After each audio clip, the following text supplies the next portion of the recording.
Bantu agar channel ini terus berkembang dengan pencet tombol subscribe. Terima kasih yang sudah pencet tombol subscribe, mudah-mudahan selalu beruntung. Nggak percaya, coba saja gratis. Cerita kita, Keong Mas, rakyat Nusantara.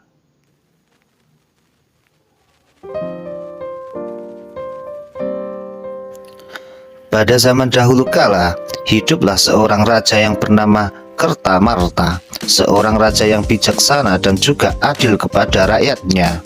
Ia memimpin sebuah kerajaan yang sangat dihormati dan disegani, yang biasa disebut Kerajaan Daha. Raja Kertamarta mempunyai dua orang putri yang sangat cantik.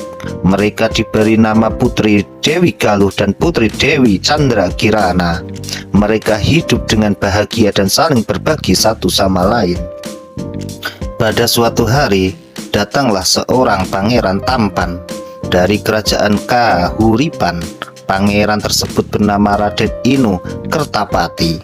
Maksud pangeran ke kerajaan Daha adalah untuk melamar salah satu putri raja, yaitu Putri Candrakirana. Kedatangannya disambut meriah oleh Raja Kertamarta. Putri Candrakirana tak bisa menolak, akhirnya mau menerima lamaran dari pangeran Raden Inu Kertapati. Dari sebuah pertunangan itulah membuat Dewi Galuh merasa sangat iri. Kenyataan ia jatuh hati kepada Raden Inu Kertapati. Dari sifat irilah kemudian berkembang menjadi perasaan benci. Dewi Galuh mulai merencanakan untuk menyingkirkan Candrakirana dari kerajaan. Pada suatu hari, Putri Dewi Galuh pergi menemui seorang penyihir jahat tanpa diketahui siapapun. Ia meminta bantuan kepada penyihir untuk menyihir Putri Candrakirana menjadi sesuatu yang sangat menjijikan, sehingga dibenci oleh Raden Inu. Dengan begitu, Putri Dewi Galuh dapat menggantikannya untuk dapat menikah dengan Raden Inu. Penyihir pun setuju dengan permintaan Dewi Galuh. Namun, sangat disayangkan, penyihir tidak dapat masuk ke dalam istana karena akan menimbulkan sebuah kecurigaan.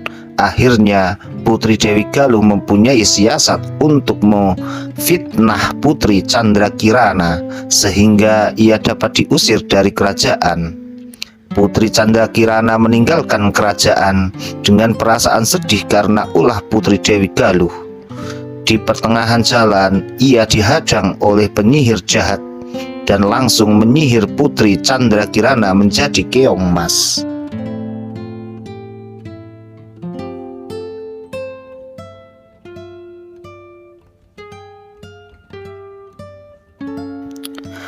Aku mengutukmu, wahai Putri Candrakirana. Kutukanmu akan hilang apabila kamu dapat bertemu dengan tunanganmu, Pangeran Raden Inu. Setelah berhasil menyihir Putri Candrakirana, penyihir langsung membuangnya ke sungai.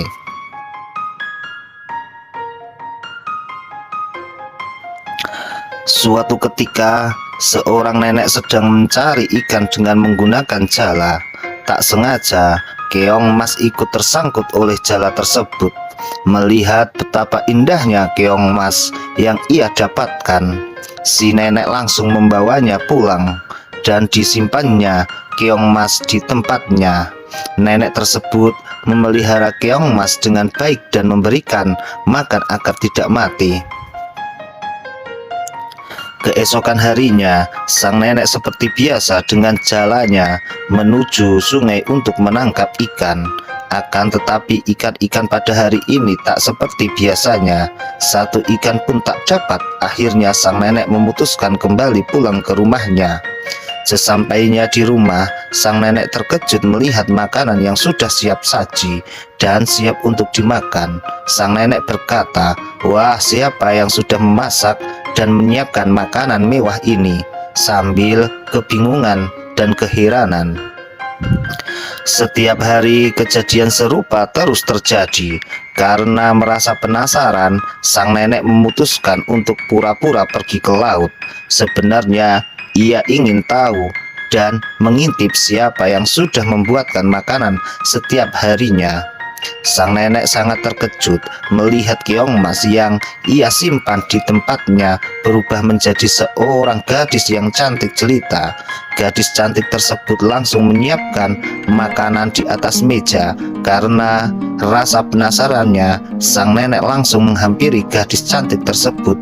Sang nenek berkata, "Siapa kamu? Kenapa kamu berada di sini? Apa tujuanmu, wahai gadis cantik?" Candrakirana sangat terkejut. Tiba-tiba sang nenek menjebaknya dengan berpura-pura pergi menangkap ikan ke sungai. Akhirnya Candrakirana menjelaskan, "Aku adalah seorang manusia yang telah mengutukku seorang penyihir jahat. Kemudian aku diubah menjadi keong emas yang dibuang di sungai." Setelah menjelaskan kepada sang nenek, Candrakirana berubah menjadi keong emas lagi. Sementara itu, Pangeran Raden Inu, tunangannya, Putri Candrakirana, terus mencarinya. Dia tidak akan pulang sebelum membawa Putri Dewi Candrakirana kembali ke kerajaan. Tetapi penyihir jahat mengetahui maksud tujuan dari Pangeran Raden Inu dalam misinya mencari Putri Candrakirana. Kemudian penyihir jahat berubah menjadi burung gagak untuk menyesatkan sang Pangeran Raden Inu di tengah-tengah perjalanannya. Tetapi sayangnya rencana dari penyihir jahat digagalkan oleh seorang kakek sakti yang menolong Raden Inu dari penyihir jahat yang berubah menjadi burung gagak. Kakek sakti itu dengan cara memukul burung gagak dengan tongkat saktinya. Akhirnya burung gagak terjatuh dan berubah menjadi asap dan menghilang. Kemudian kakek tersebut memberikan sebuah petunjuk kepada Raden Inu untuk menuju ke Putri Candrakirana. Kakek berkata, "Pergilah ke desa Dadapan." Pangeran Raden Inu Kertapati segera menuju desa Dadapan. Berhari-hari ia menempuh perjalanan, namun di tengah perjalanan bekalnya telah habis. Ia merasa sangat kehausan.